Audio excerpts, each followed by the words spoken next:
Hello, ladies and gentlemen. Welcome to the weekly update. We have actually quite a bit to talk about this week. As you know, I hope, we have parent-teacher conferences this week, which means we're just about halfway through the semester, so academically that's a big deal. But we also need to talk about the specifics of the conferences themselves. As you know, they're on Wednesday and Thursday. On Wednesday, we have an early out day, so one way or the other, your student is heading home at around noon. With that being said, then we have parent-teacher conferences available from 12:30 until 6 on Wednesday, and then from 3:30 after a regular school day until 6:30 on Thursday. During that time, we would really like to see you come in and have a conference with your student seminar teacher. We want to be able to talk through with you what your student has requested for their courses next year, pardon me. Make sure that you're on board with that. Make sure that everything they're doing is in line with what their long-term goals are. We just want to make sure that everybody is on the same page before we move forward. And your signature is an essential part of making sure that your students' class requests get input into the computer in a timely way. We want to make sure that that happens. So please, please, please make sure that you're here on either Wednesday or Thursday. And if you haven't heard from your seminar teacher, you should have already. But if not, just reach out and we'll make sure that you guys get connected.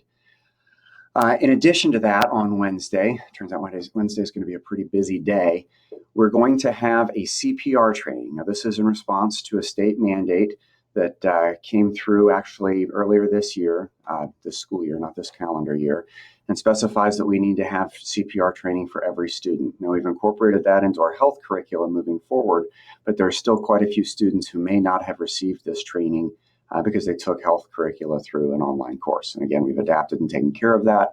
But on Wednesday morning, we're going to be moving some kids through the gym under the supervision of our nurses and making sure that they get some basic CPR training. They're not going to be certified, but they'll have an idea of what's going on. So like I said, this is in response to some legislation. We just need to make sure that we're doing things right and taking care of business, and we'll move forward from there. Again, that's on Wednesday morning.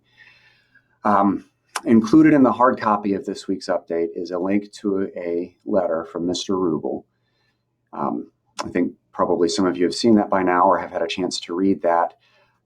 As you know, there was an event that took place at Kingston this morning in which a student took her own life. And we know that this is a very painful topic, and we know that you may have some questions and that your kids are going to have some questions.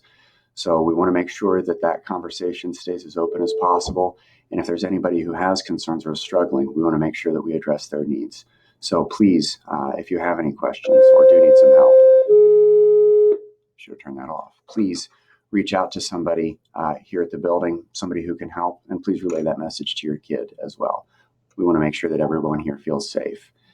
In the meantime, it's time to get moving with the semester. We're nearly done. The last thing I wanted to mention, we're not nearly done, we're halfway done. The last thing I wanted to mention is that we do in fact have a blood drive on Friday. We usually get pretty good attendance on these. Everybody who gives blood saves several lives. This is an opportunity to make a legitimate difference for somebody else out there. So if you have a chance to swing by the school on Friday, walk-ins are welcome. Come give some blood. See you next week. Thank you.